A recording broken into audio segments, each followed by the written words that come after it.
Hi everybody, it's Geordie from Geordie's Cards. Thank you so much for joining me today. I'm creating a quartet of Christmas cards today using some Concord and 9th products.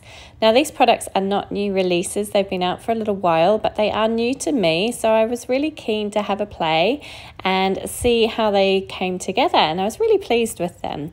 So let's take a look at what I'm using. I'm using the Cardstock's base dies. These all came as one set. I've just kind of put them on 2 magnets because it was too big to fit on one.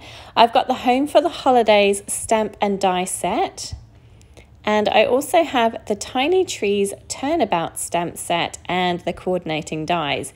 Now I'm not actually using the Turnabout for this card. I'm just using those trees that come separate with it. And there are the coordinating dies that work with it. So there was a lot of die cutting today, lots and lots of die cutting and a bit of stamping. So I've gone ahead and stamped out 2 of those individual trees from each set. Now the colours that I've used for stamping, they're all Concord and 9th inks. I've used Evergreen, Clover, Honeysuckle and Ballet slippers for my trees. I've used similar colour cardstocks for my little houses, which I've gone ahead and die cut, and I'm just showing you how I'm going to put them all together. So the colours of the cardstock I've used for the houses are Dove for the grey pieces, Seaglass for that kind of greeny aqua-y blue colour, which is a really pretty colour. I've used some white. I've used Honeysuckle, which is the darker pink, and Ballet slippers, which is the lighter pink. I've used Evergreen for the trees, and then for the little wreaths, I've used Evergreen for the green part, and I've used Cranberry for the bows. And then the inside of the houses, the lights, that's from Buttercup cardstock. So there are loads of dies in here, and some of them are teeny tiny and they're quite fiddly.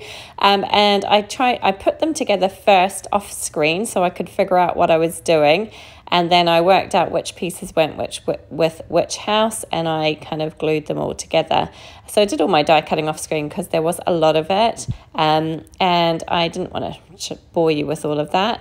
But I also used the Concord and 9th video. They have videos that come out with all of their products to show you how things work. So I did refer to that as well to help me figure out which pieces went where. And in the end, it was actually quite simple to do. And once I'd done one set of houses, it was quite simple to do the rest. So I'm just doing a mixture of these kind of pinks and this very pale aqua colour.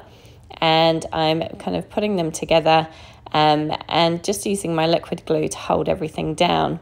Now there are 2 styles of doors to use. One has a kind of rounded door and one is a normal rectangular door.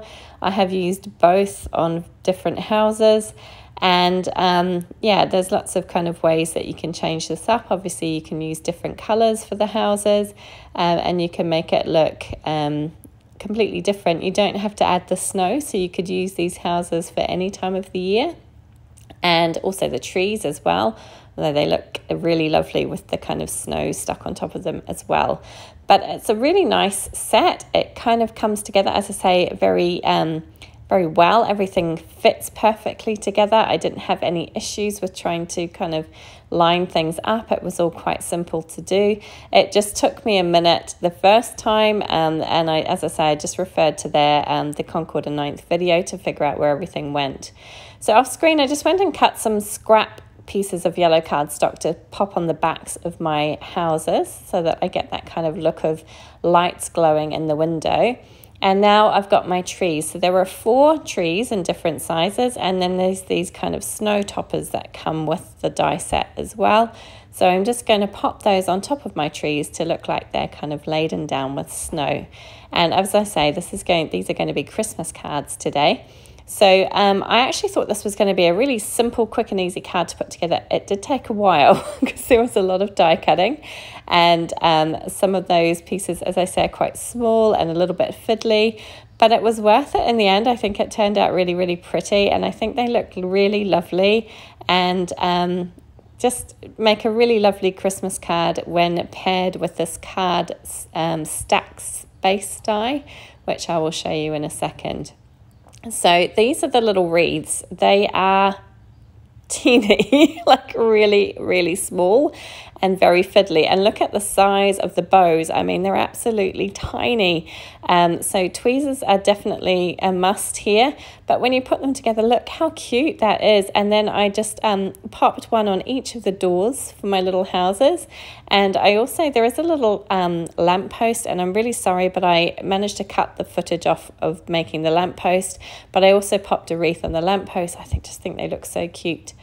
So off screen, I've gone ahead and cut 4 of these card stacks base dies. So the main pieces I've done from Midnight Cardstock. Again, these are all Concord and 9th cardstocks.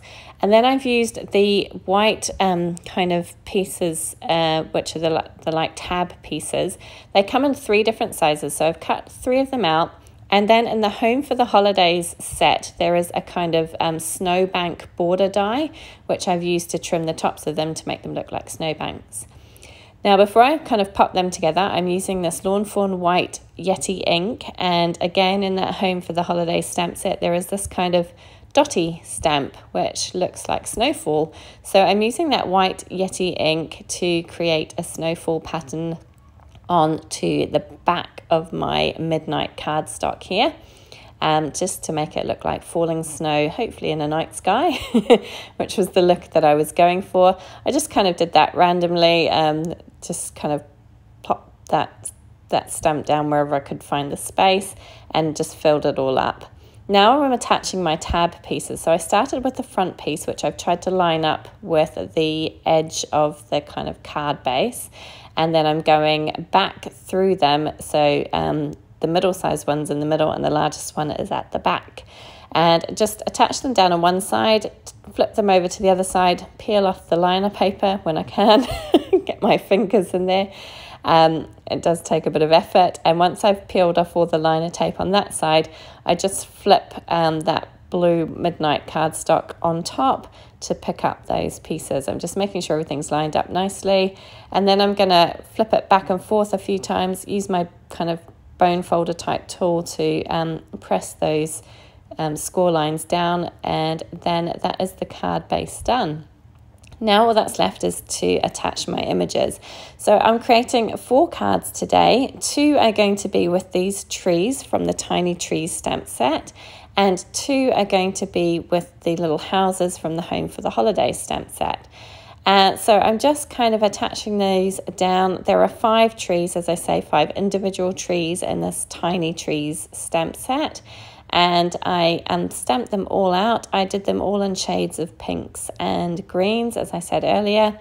So the darker green is Evergreen, and the lighter green is Clover. The darker pink is Honeysuckle, and the lighter pink is Ballet slippers. And I've just stamped all of them out, as I say, in those various shades of greens and pinks.